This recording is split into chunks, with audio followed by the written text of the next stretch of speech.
Hi, this is Tim of the 1916 Company coming through with a new launch. For the summer of 2024 from Louis Vuitton, we have the new Escale.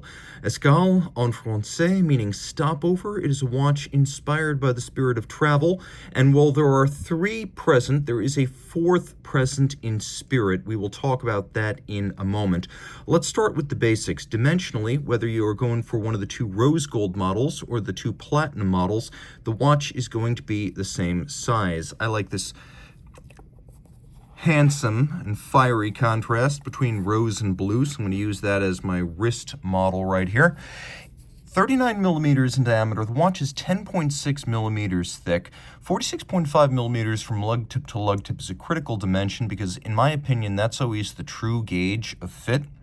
And then we've got a very standard 20 millimeter spacing between the lugs. So when you throw this watch on my wrist, which is 16 centimeters in circumference, you can see why it's sort of being pitched as a unisex option. The down the barrel shot is always the true one in terms of actual fit. You can see these lugs are nowhere near the edge of my wrist. So if it fits that well on a wrist of 16 centimeters circumference, I could see this wearing well on 14, even 13.5 centimeters circumference. Now it is a dress watch, though it's designed to be more of a versatile all-arounder, so you could wear this with short sleeves. Again, stopovers don't always involve formal attire, though if you are wearing tight sleeves, you can see it will easily clear a dress cuff and sit underneath a sleeve of any type. The strap, inspired by Louis Vuitton Nomad leather, and as you could see, a combination of two different grains of leather and two different colors with a folded edge, a monotone stitch, and a curved spring bar that allows the lugs to be drilled relatively close to the case without any impediment to the motion of the strap. That's kind of important because if the strap is constrained in its range of motion, it can make the watch a little bit more challenging to wear on a smaller wrist. So by going with that curved spring bar, not only do we have a very close coupling between strap and case, which is aesthetically pleasing, but we can also move the strap right in there with any impediment to its range of motion and no fit consequences. Now, I should mention these watches are pre-production prototypes, so what you see will be even better, though these are representative in broad terms. Here you go. You can see we have a matching pin buckle with a little bit of a raised bridge. So what that means is that the strap actually sits flush inside the buckle rather than stacking up and adding height on the wrist. These are the kind of watches for which God is in the details. They're not designed to bowl you over at first glance. They sort of win you over with their subtlety. The touchstone for the design of these watches, and this is the 10th anniversary of the Escale collection, it is the Louis Vuitton travel trunk. And you can see some elements inspired by the brass and palladium fittings of those trunks. We have lugs that are designed to appear as though they were riveted on, and there's a handsome contrast and play between the polish and the satin. But you can also see that there are different planes of material as there's a layered effect that adds richness and does rather become a Louis Vuitton product, as it is awfully reminiscent of their signature travel trunks. We have a rivet-styled faceted polygonal crown, and you can see it actually has two different facets. We have knurling and smooth, and then the Louis Vuitton monogram right there. A domed bezel that's slightly inset to pare down the visual mass of the watch. You can see this little bit of beveling and flange of the bezel in the case back helps to define the mid case. There's also a very handsome bevel on the edge of the lugs and the edge of the bracket, the skeuomorphic bracket.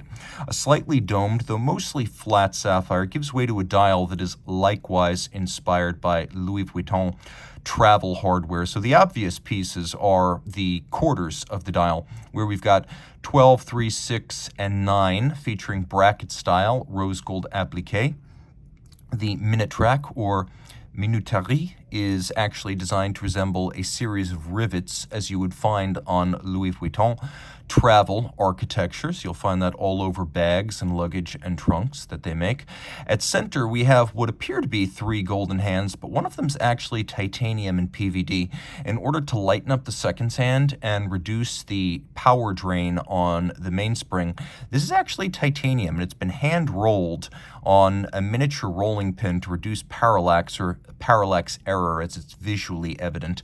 And then it's been PVD coated to look just like the genuine rose gold Alpha or Lance style hands, which you can see are faceted for better contrast on the dial base. Now it is French inspired, but you note it is made in Switzerland, and it's a Swiss chronometer. More on that in a moment. We have a lovely frosted center dial with a contrasting blue and a brushed finish that runs circumferentially around the edge. It's a nicely balanced three-hand no-date dial, and simplicity is its hallmark.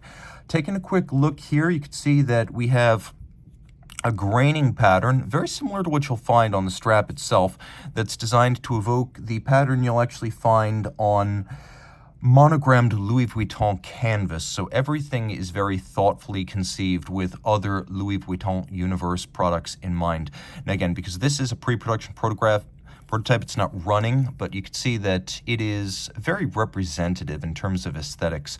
There is a cartouche on the back, and as with Louis Vuitton travel trunks, you've got an individual serial number, and these are deliberately set up to be of a contrasting material. So you can see here, it contrasts with the rose gold, but when I bring in the platinum, you can see there's also a cartouche contrasting with that. Taking a quick look at the case back, you'll recognize this LFT023 movement from the 2023 Tambour. This is a collaboration between Louis Vuitton, La Fabrique du Temps, which is their high-end watchmaking factory out of Geneva, generally verbalized as La Fabrique du Temps Louis Vuitton, but also Le Cercle des Horlogers, which is a company that focuses on movement architecture. So it's got a little bit of an element of each one. And we have some monogrammed designs drawn from elsewhere in the LV empire. We have a lovely contrast between the beveling on the edge of the bridges and then the recesses, which are chiseled out. So you can see there's this raised, relieved shoulder that's satinated. Then outboard of the shoulder, there's a bevel. Inboard of the shoulder, there's this chiseled recess. So each bridge is actually triple finished. Taking a look at screw heads, you can see they've been nicely polished. We have a LV style monogram pattern on the 22 karat winding rotor. It's a 4 hertz beat rate. You can see here it has micro keys for beat error and fine timing correction. A 50-hour power reserve. There are some elements here drawn from elsewhere in the Louis Vuitton universe, and you can see one of them is the wheel up at the top next to the text describing 32 pivot-joules. You can see a little bit of an LV monogram in the spoke style of that wheel. All of this water resistant to 30 meters, so dress watch standard. It's a nice large movement, 30.6 millimeters, so it fills the case back quite well. This is a timepiece that features a nice match between case size and movement size. That's always a feather in the cap of a watch manufacturing operation. Some other elements that stick out, if you look carefully, you can see that the sapphires here, they're just conventional uncolored corundum rather than synthetic rubies. There's a very pale look to this movement with just a few pops of color, and the jewels blend in with the color of the bridges. There's engine turning on the base plate. You can see this beveling on the edge of the rotor. A lot of time and attention dedicated here. The bridges are of an architecture that evokes LV designs. So are the wheels, so are the monograms. We'll jump over to the other version here, which features a contrasting yellow stitch, again designed to evoke the universe of possibilities with custom travel trunks from Louis Vuitton, which is known for everything from mild to wild designs, and every color is always on the table. Once again, we've got a chiseled center dial, but here you can see it's a little bit more pale with a very simple contrast. Rather than silver and gold and blue, here we have just really silver and gold. We'll throw the watch on my wrist so you can get a good look at it, and the watch wears a little bit cooler. I would say this is probably the most conservative of the three that I have right here, though ergonomically they are all identical, and you can see there's really no variation in the pin buckle design. They all have what you saw previously. Jumping in real quick now with platinum, I would say platinum, it would naturally be my preference, and you can see here that the ultra monotone contrast between the meteorite center and the remainder of the dial really creates a frosty, cool, icy aesthetic. This is London, this is Chicago, this is New York, whereas something like this is more the Italian or French Riviera, Miami, and LA, or perhaps Singapore. So we've got this very chilly and massive watch. As platinum really does declare itself, eyes closed, you know you're holding platinum. It is a beautiful watch in every regard, but it is not the only platinum option. Not present here, we have a model that'll have an onyx center dial and a bezel set with baguette diamonds. The idea here being to really showcase the company's mastery of craft arts, including lapidary, which amounts to the fine finishing of the meteorite or the onyx for the center dial, and then also gem setting with precious stones, which is self-evident if you have baguette gems in the bezel. Here, once again, you can see the grain of the strap, and sometimes straps will change from pre-production to production, so all of that is potentially subject to flux. However, what you're looking at here is substantially the design of the watch, and if you want a little bit more contrast, the black onyx is definitely going to be the path to that contrast if you're looking at the platinum model. There is a lot to love here, and also a lot to take in, as these watches are simply loaded with details, and they reward repeat viewing, which is always a feather in the cap of any watch. It gets more interesting the longer you look at it.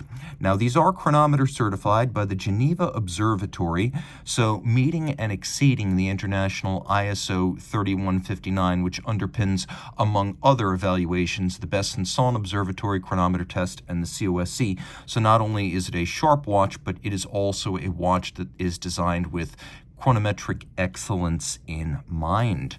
If you have any questions about these watches, reach out to us at Team Mosso at the1916company.com, and we will forward you to the proper authorities. This is the 2024 Louis Vuitton Escale collection.